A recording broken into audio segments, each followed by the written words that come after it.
Adam and Eve is a story about you. The ancients knew the universe as a mental construct. The scripture speaks in code about your mind consciousness. Genesis is not history, but the story of your incarnation, your fall from unity to duality. As a child, you entered the world pure, whole.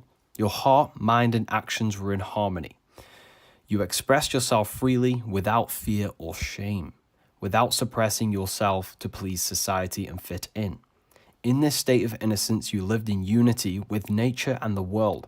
This was Eden, the beginning of creation, your incarnations, the beginning of your incarnation. In early childhood, there was no ego. You did not see your parents as separate, but as an extension of yourself. Identity had not yet formed. The ego, which is false, comes later, built by memory, trauma, and conditioning. But the child is whole, acting from only what feels true in the heart. That is Eden. As you grew, the serpent appeared. The snake is a symbol of transformation because it sheds its skin. It offered the fruit. To eat is to break down and transform. Eating is symbolic of breaking down and transforming. And this is what happened to your consciousness. The right hemisphere of the brain, holistic, it sees things as a whole, dominated in childhood. But with age, the left hemisphere of the brain rose in influence. It separates, analyzes, and builds identity. This shift corresponds to Eve's encounter with the serpent, the right hemisphere of the brain, the feminine. This is the beginning of the transformation. Eve represents the right hemisphere. The serpent represents the transformation. Eating the fruit symbolizes the breaking down of unity into duality. The right brain, unity, left brain breaks it down. Adam and Eve realize they are naked once they eat the forbidden fruit.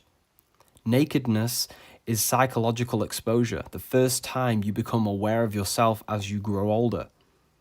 As you grew older, you too became self-conscious. You formed an ego, aware of conditioning. You hid aspects of yourself to fit in. Fear, shame, masks replaced the purity of your Eden state of consciousness, your true self. This is not a fall, not of Adam and Eve long time ago, but of every human that lives on the earth. The innocent unity of childhood, our pure self, gives way to the divided self-awareness of adulthood. You no longer see your parents as a part of yourself. You separate from the world. You gain an ego. You suppress aspects of yourself to fit in. You have negative thoughts. You have limiting belief systems. This is all the left hemisphere of the brain. Genesis is your story. The path now is to return back to the Garden of Eden to become whole and unified. The story of Genesis and Adam and Eve is about you, a psychological transformation from childhood into adulthood.